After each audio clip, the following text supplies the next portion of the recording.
Representative Paulina Luna, Republican Florida, delivered a resolute address on the House floor, emphasizing that the current deal to prevent a government shutdown is final and non-negotiable.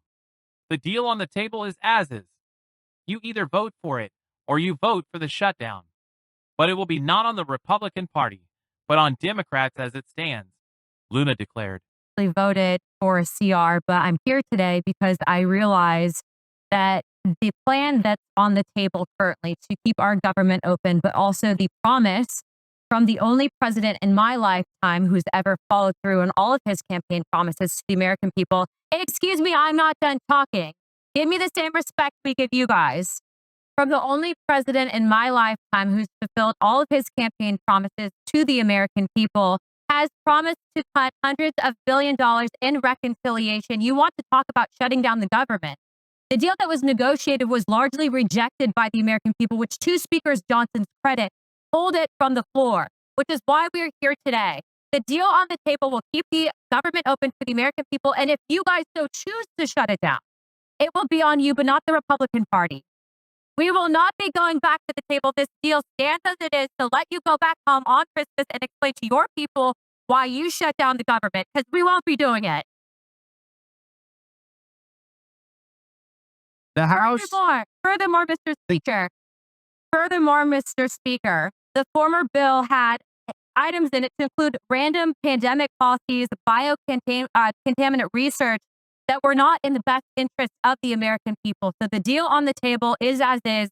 You either vote for or you vote for the shutdown, but it will be not on the Republican Party, but on Democrats as it stands. Mr. Speaker, I yield my time. The proposed deal includes significant budget cuts and excludes prior contentious provisions, such as pandemic-related biocontaminant research funding. Luna noted that these adjustments align with promises made by former President Donald Trump, whom she praised as the only president in her lifetime to fulfill all campaign pledges. During her speech, Luna faced vocal opposition from Democratic representatives, prompting her to respond. "Give me the same respect we give you." Despite interruptions, she maintained her position, holding Democrats accountable for rejecting what she described as a reasonable solution to keep the government operational. Luna also pointed to Speaker Mike Johnson's efforts to remove controversial elements from the bill, ensuring it reflected the priorities of the American people. She urged her colleagues to avoid a holiday season shutdown and warned that rejecting the deal would force Democrats to explain their decision to constituents. The House session showcased escalating partisan tensions, with Republicans framing the debate as a test of fiscal responsibility and Democratic opposition as obstructionism. Luna's speech has resonated among conservative circles, with outlets like the Daily Caller and the Daily Wire highlighting her efforts to uphold spending cuts and advocate for reforms such as stricter visa warrant requirements.